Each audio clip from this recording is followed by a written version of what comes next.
What up, y'all? So, Morning. it is Tuesday. We're still in Bisbee. Yeah, it's been a lot of fun. Yeah, tons. But we found a way to, I don't know, pay it forward, all the kindness that we've been getting for the last week that we kind of talked about. If you watched the end of the last video. But the people that we ran into that were building out the Ram ProMaster. Yeah, we got corrected on that one. But he had stopped by where we had boondocked at, where he had suggested to see if it had been working out for us. So he said that he was going back to help that lady build out her van on a Tuesday. And today's Tuesday.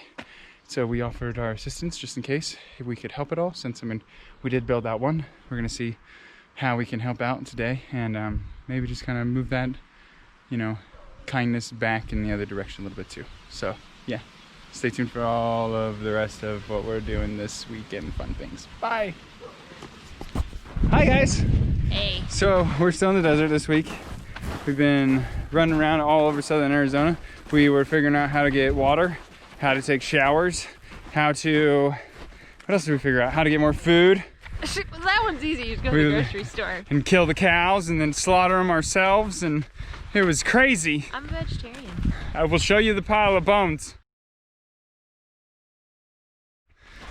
But no, it's been good. Yeah, we're out in the middle of somewhere between Tucson and Phoenix.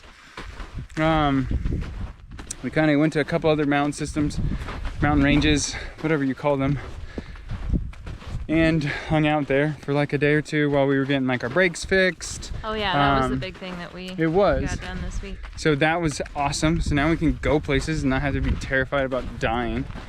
Anyway, that is what we're currently doing this week. We're probably gonna put together a bunch of other little like nonsensical things about in the next couple days before we put this out to you guys, just to showcase some idiocracy of our lives. All right, but hang in there, guys.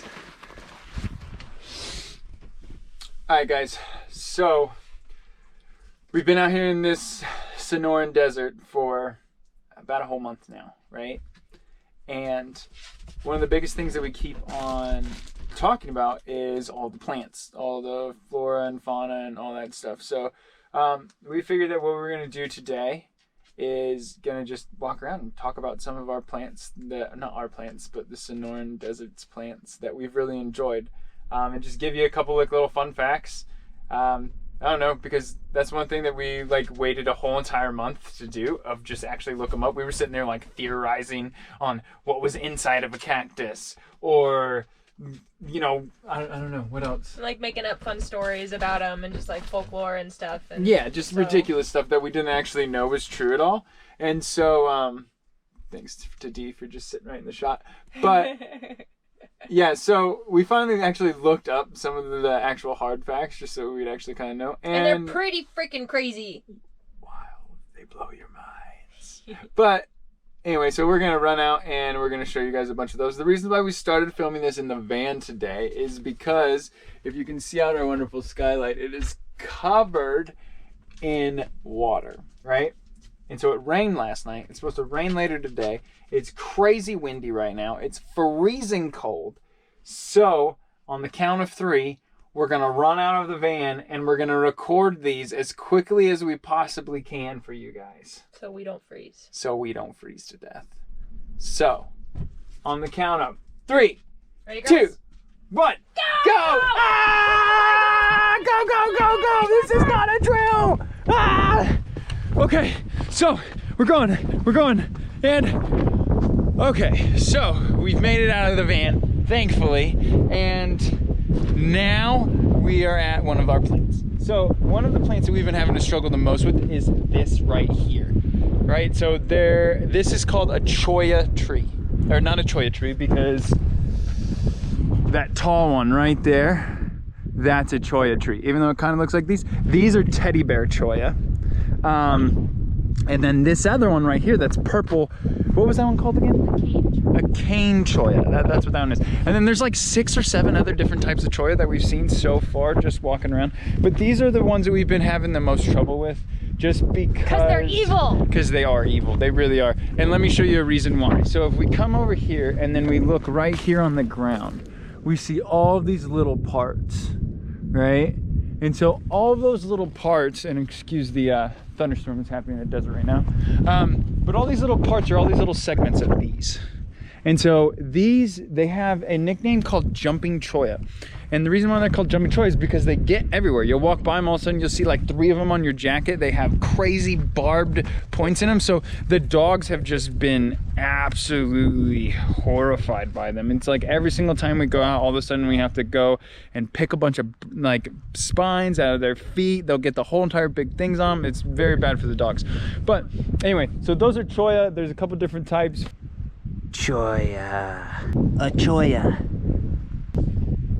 Choya. Choya. Teddy bear choya. How many choya can you see? Remember, don't touch them. Yeah.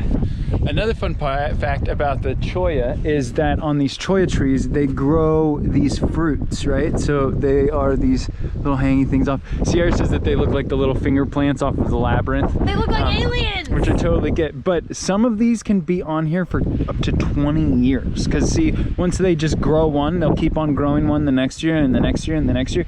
And so some of those have been on there for like half my life. It's wild. It's crazy. All right, guys, so as we're walking back to the car, last interesting fact about the choya. Evil fact about the choya. Kind of. It's also a really beautiful fact, right? So the groups of trees that you kind of see, like if you can see over there in the distance, like right there in front of me, all of those are in some kind of weird way the same plant, right? Because they jump on you like we've already talked about, which is like the evil thing about them. But for them, it's super helpful because the way that they actually reproduce, or one of the ways, because I showed you guys the fruit, and the fruit, when it lands, it can actually grow another choya. But the main way that they go is that when those little pieces get stuck to you and then they fall off either right next to it or 20 miles away, those things will start rooting. So it literally grows another choya, and it'll be the exact same tree of the choya. So scientists have called these groups of trees, what were they? Clonal colonies. So they like Clonal clone colonies. themselves, basically. It's like their arm falls off and then that arm roots into the ground and turns into a whole other choya person. Yeah, so imagine like every piece of hair that falls off your head all of a sudden becomes another you. Like imagine this entire desert's full of Steve. Steve. Steve. Steve. Steve. Hi, Steve. Or a million Sierras. Hi. Bye, y'all. But they're really pretty. They're gorgeous. Next one. Okay, this guy is a prickly pear. You can see he's really prickly. These guys are everywhere. There's lots of different colors and kinds, but prickly pear is really popular because it can be used for fruit and vegetables, which is kind of interesting. The inside, like meaty part of it, that can be eaten, and then also the flowers that come, they'll turn into fruits, which can be eaten. The fruits get harvested around the summertime, and people make jams and jellies and also candies out of them. We saw a lot of prickly pear candy in Tombstone while we were still there, so that's kind of fun. And the fruit by itself too is really good for you. I know that the Native American tribes, they used to eat it a lot for immune boosting and sort of just all around kind of making you feel better. So prickly pear, maybe take the spines off first before you eat it. Just a suggestion. All right, guys, so the next one that we got on the list is going to be these barrel cactuses. So we got one here, we got one right underneath the tree there, and then we got another one over here. These ones have a couple different names. One of the names is called fishhook cactus or barrel, which I guarantee you can't tell why by those spines. And then another one, let me pull it up real quick, is the compass barrel. And that's because most of them are growing into the southeast to the southwest. So you have a pretty good gauge. Here, let me run up here and double check it on this next one. That one's growing straight to the south. And then last one, even though he's been kind of uprooted, he's still growing straight to the southeast. So that's kind of a cool thing. It's like one of those old wives' tales where, you know, moss grows on the north side of the tree, even though sometimes I've been in woods where moss is growing literally the entire length around the tree. But these ones consistently have pretty well been pointing in the same direction. So if you are ever lost out in the desert, just follow the barrel cactuses and they'll kind of show you where to go. So they're a helpful little friend. And this is the saguaro. They're everywhere out here. You'll see them all in the distance because they're really tall. They're like the big, hi Steve, the big kind of pillars standing around the desert. And saguaros are one of my favorites. I kind of grew up with them. I kind of grew up around Arizona and I've kind of seen them my whole life, and my grandpa always used to tell me that this was the only area in the whole world where the saguaros would grow, and I never knew if that was true. I trusted him, but I looked it up and it is true. This region of the world, the Sonoran Desert is what it's called, which is a lot of Arizona, a good amount of New Mexico, a tiny bit of California and Mexico. This is the only place in the world where these saguaros grow. And they're massive. They can live up to 200 years. And the oldest right now, he's in Arizona, he's called Old Granddaddy Saguaro. He's 300 years old. And they're so massively tall. We couldn't believe it. We had to like triple check it. They can grow up to 60 feet tall. 60 feet in the air. Do you know how many that is? We figured it out. That's like, what do we say, 10 karmas or 6? Yeah, that's 10 karmas of our van stacked one on top of each other going straight up. Like, that's insane. So they're really huge, they're really old, they can weigh up to be a ton, and they're just really, really cool to look at. Also, fun fact for any of my fellow herbal or witchy people is that the Native Americans used to harvest the saguaro fruit, turn it into wine, and they would drink that as part of rain ceremony dances. So, I don't know, maybe someone is drinking too much saguaro wine and that's why we're stuck in this rainstorm right now. But another fun thing is the skeletal systems of the cacti, which is what I'm going to show you right now. So this is the inside of a saguaro. They have these like bones, basically, or ribs I think is what they call them, which they will use to make fences or walls or roofs sometimes. So they're really handy, they're really sturdy. And then this is actually the inside of the choyas, those little prickly bastards that Steven showed you earlier. So these are super cool. They kind of look like snake skins to me. And they have all these holes because that's what helps the cactus move the water through the cactus so it can stay alive in this super dry desert. So, I don't know, cool shit out here. It's really alien-like, but we're still on Earth, so that's kind of cool. Hi y'all, so that was our little botany lesson that we A, had to learn ourselves, and B, would just, I don't know, it's fun to share and talk about that stuff later on. I hope you guys think it's interesting. If not, I guess, who cares? That is what it is. But currently, yesterday when we were out walking around, we found some old cow bones. And here came up the idea of... Oh, you like make like wind chimes out of that stuff. You know, eventually, or first we just took like one big piece to kind of like as decorative, but I don't know, I have a lot of girlfriends in Sorry, we're trying to figure out how to see, like, here's part of our problem, right? We're trying to navigate around all these choya because the puppies are with us, and so we have to try and find like the path of least resistance, like screw up for the dogs, because if we screw up then they get hurt and then we have to sit there and pull a bunch of spines out of their feet. So yeah, it's a little bit of zigzagging back and forth, but it's okay. It's all part of it, I guess. But anyway, so Sierra was talking about she has friends that make jewelry out of old bones that they find. Really small, like snake bones usually, or lizards or alligators or something like that. But some of these bones are so big, especially the rib bones, that I was like, go grab it and see if we can make something fun out of it.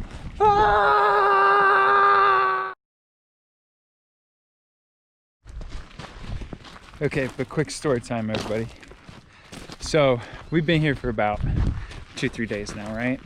And the first day we were here, we were coming in and we're sitting there and we have this little app. What's it called? iOverlander? iOverlander. So if you guys are out there and about, go check out iOverlander. Yeah, they help a lot with like spots and stuff. Yeah, and where to get water and some other things. But we just got here and there was an app on, or there was a spot on that app. So that's kind of how we got out to where we were. And from there we get out and there's bullets. And then I make a comment, I was like, man, I wonder what they're shooting into. Because there's no hills here. As you can see, it is just one big flat thing. And so I made a joke and I was like, all right, cool, but if you hear bullets start whizzing through the air, hit the dirt. And I totally meant it as a joke, right? And then yesterday we get back to camp and we're doing our research for all of the plants and stuff, and all of a sudden we hear like the weirdest noise flying through the air. It's just like right, but it was like, but you could hear it coming and then you could hear it going for a minute. And me and her just both look at each other, and I realized that there's a dude that we found some other gun range down the way a little bit, just out in the middle of nowhere, and we had found range down there, and they just had these big sandbags that were only like 5 feet off the ground, right? And so all of a sudden we realized that they're bullets flying through the air. So I'm like, Sierra, get down, get back to the van.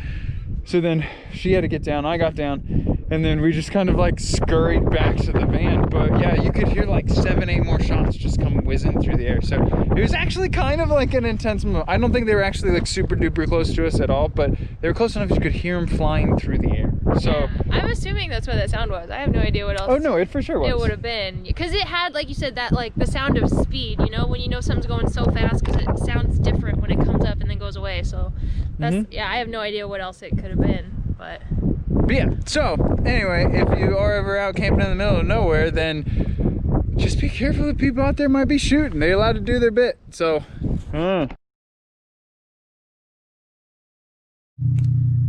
and 1, 2, 3.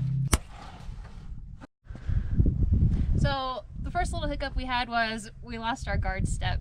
We were in Tonto National Forest, and the place we had parked was kind of rocky and tough to get to. We maybe honestly should have had 4-wheel drive, but Karma made it through for most of the days. But I think on our last pullout we caught our big guard step on a big rock, and so that came undone pretty quickly. So we kind of had to screw it off and tote it around with us for the last few days that we were there. And finally we just kind of decided that we didn't really need them, so Stephen went ahead and took the one off the other side too, and we took him to a recycling spot outside of Phoenix. So we weren't expecting that to happen, but you know, we kind of modified the van a little bit and decided that we did all right without it. So that was the first thing this week that happened that we weren't expecting, but Steven's going to tell you kind of about the really big one just from the other day.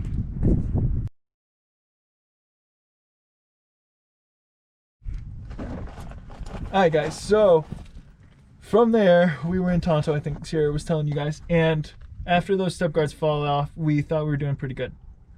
From there we went back to our grandparents' house just for a little bit, just to shower and kind of fill up the water tank and all of that. But then from there we came out here, like we told you guys, to the Coronado Forest, which is down in southeastern Arizona.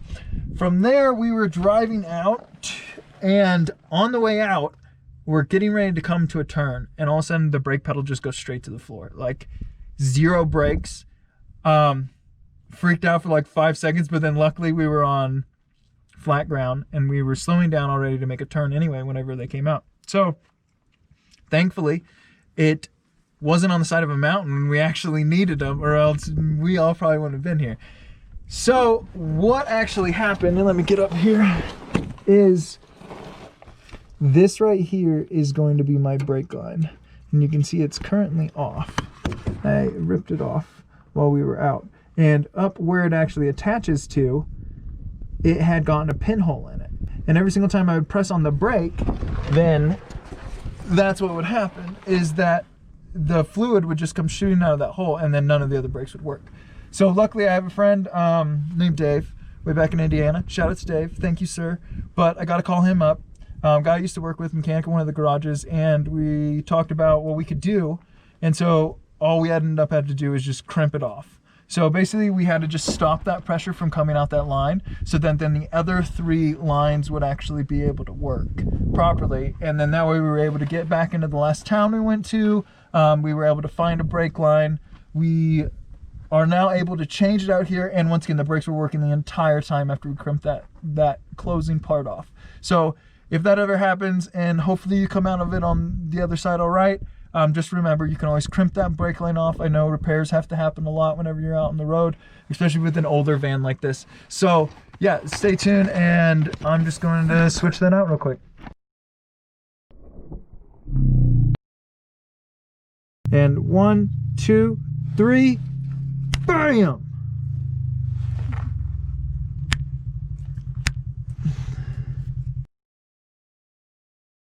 Yeah, guys, so as you can tell, that obviously did not work. It was so rusted up underneath there that I put a pipe, or not a pipe wrench, but just a regular 3/8 wrench on there to see if it would break that part where the line's supposed to go and loose, and it was just starting to strip, and so I figured I wouldn't screw the whole entire thing up. I didn't have the right equipment, so I did not fix it. We ended up taking it to a shop just outside of Tucson, and cost us a little bit of money because we did get both the wheel cylinders and all of that rear brake line replaced. So it's all good to go now. But other than all of that, we are now currently at the end of our video then. So I hope you guys liked our ridiculousness of running around in the desert and just being jokes about all the plants and everything. We had fun. Yeah, so I think that was mostly the biggest part of it. Yeah, and I'm glad that at the beginning of the week before we left Bisbee, we did get a repay the kindness of the people that we saw there. So that was really cool.